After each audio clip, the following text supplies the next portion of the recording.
Elizabeth, tell us what went down in Ohio. Did the outcome of the referendum surprise you? What are the lessons that you think you can take away from it going into 2024?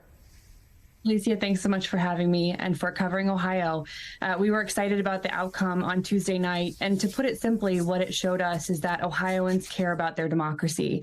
And at the end of the day, like people all across this country, we want fair elections and we want fair choices on important issues. And on this one, particularly about abortion, but on everything ranging from labor rights to voting rights to redistricting, which are all at stake in Ohio, both in this election last Tuesday, but in the months and years ahead. So we were so pleased by the outcome. And I think what you'll see moving forward in Ohio is the map, that wind map that you saw will look a lot like the Sherrod Brown wind map as we go into 2024 and beyond. One of the things I'm struck by as you look at a variety of states that have considered referendums, pieces of legislation, Kansas, Kentucky, is it may not be people who consider themselves pro-reproductive rights or pro-choice that come out and vote in these elections.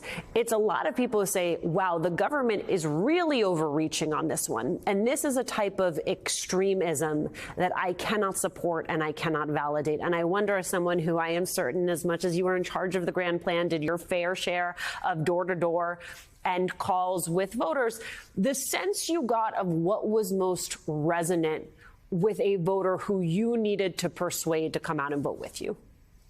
I think you're exactly right. Ultimately, this is about our freedoms. It's about our democracy. It's about making clear the choices in front of Ohio voters, both last Tuesday and what we'll see this November. And ultimately, I think most Ohioans are on the side of women having the freedom to make their own decisions. They do not want out-of-touch politicians in the doctor's office with them and their families as they make difficult healthcare decisions.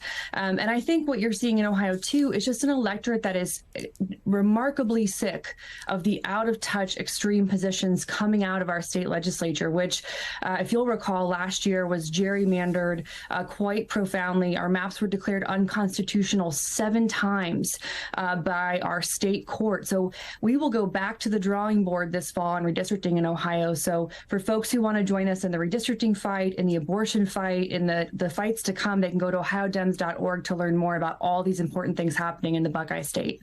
I wonder if you can read us in, given that you are an expert on your own state and you understand your own state. I think there sort of is a tendency to draw all of the states that have gone red in the last few presidential cycles as the same. Very, very different, right? What works in Ohio does not work in another state. So going into 2024, what are the unique dynamics in Ohio that you think ultimately the state pivots on?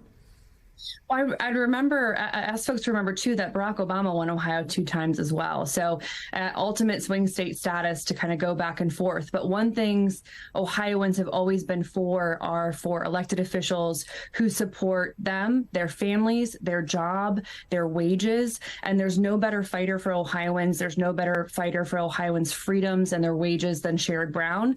And I think Ohio voters will remember that as they go into the voting box in 2024, especially when you see who he's up against. Coming out of Tuesday, I think it's safe to say that the biggest loser in Ohio has officially been crowned Frank LaRose, Ohio's Secretary of State, who staked his political career on State Issue 1 and is trying to challenge Senator Brown in 24.